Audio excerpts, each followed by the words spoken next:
मंडळी, शेती म्हटलं की नजरेसमोर येतं ते हिरवंगार पीक. मग ते पीक ऊस असेल, गहू असेल, ज्वारी असेल किंवा बाजरी असेल, नाहीतर मग कोणतंही. त्यामागे राबणारे शेतकऱ्यांचे हात सतत शेतीच्या कामात व्यस्त असतात.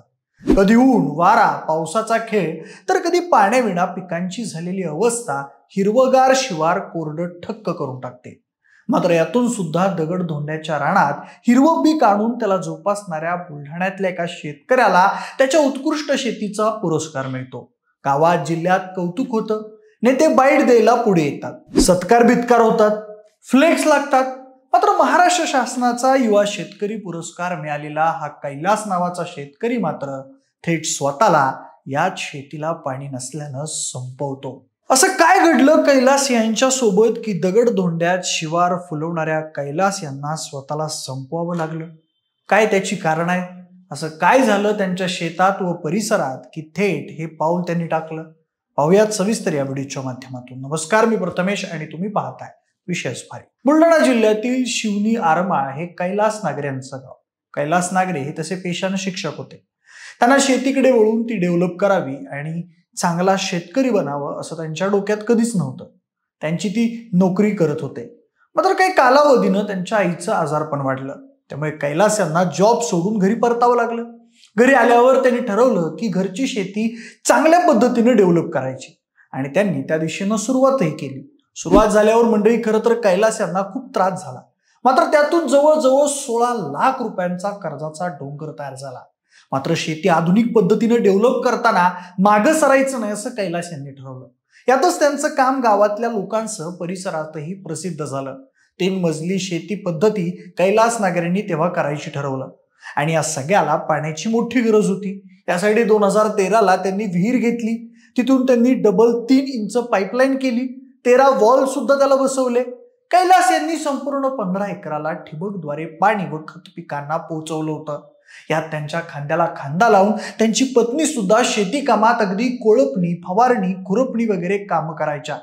3 मजली शेतीचं तंत्र कैलास यांनी आत्मसात केल्यामुळे परिसरात त्यांचं नाव चांगलंच गाजलं. या त्यांच्या प्रयोगशील शेतीमुळे राज्य शासनाचा युवा शेतकरी पुरस्कारही त्यांना मिळाला होता. मात्र या सगळ्या शेतासाठी पाणी कमी पडायला लागलं आणि कैलास यांनी पाण्याचा लढा सुरू केला. इतका मोठा पसारा असताना त्यांना पाणी हे लागणारच होतं. मात्र त्यांनी जो लढा सुरू केला होता तो वैयक्तिक नव्हता, तर तो संपूर्ण परिसरासाठी होता. कारण भागातील अनेकांची कमी पाण्यामुळे शेती वाळायला लागली होती. खडकपूर्णा जलाशयातून पाणीसाठा शेतीला मिळावा यासाठी ते खूप झडले, आंदोलनं केली, लढा उभारला. मात्र यात त्यांना अपयश आलं आणि त्यांनी शेवटी 3 पानाची नोट लिहून स्वतःला संपवलं.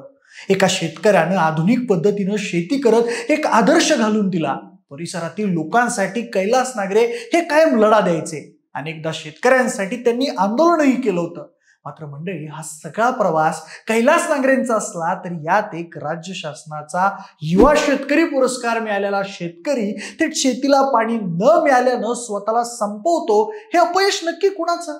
ज्या शेतीच्या भरोश्यावर भारत अन्नधान्य भारतासह जगालाही पुरवतो, तिथं कैलास नागरे सारखे प्रगतिशील व राज्य शासनाचा पुरस्कार असलेले शेतकरी स्वतःला संपवतात, हे मोठं अपयश आहे. इकडं बारमाही नद्या वाहत असताना, भर उन्हाळ्यात ही काही ठिकाणी हिरवीगार शेती असताना, दुसऱ्या बाजूला एका जलाशयातील पाण्यासाठी एक प्रगतिशील शेतकरी 10 दिवस अन्नत्यागाचा लढा देतो. बरं, तो लढा वैयक्तिक न राहता सर्व शेतकऱ्यांसाठी असतो.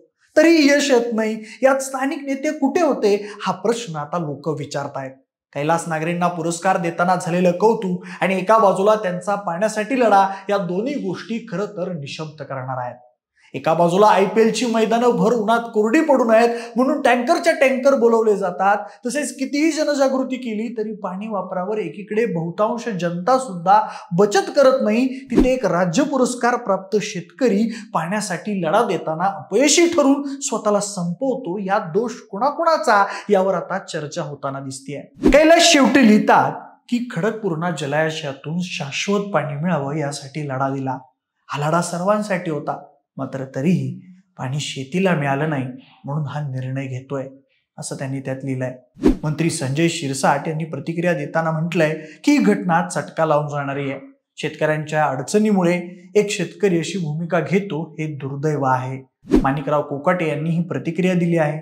एक प्रगतिशील शेतकरी, राज्य पुरस्कार प्राप्त शेतकरी ते पाणी नसल्यानं स्वतःला लोकांसाठी व शेतीसाठी संपवतो. याआधी जे कर्ज होतं ते सुद्धा तो शेतीतून फेडतो. शेतीची नवी 3 मजली पद्धत तयार करतो आणि तरीही तो असं करतो. यामुळे अनेक तरुण शेतकरी आता अशी घटना घडल्यावर शेतीकडे वळायला घाबरतील.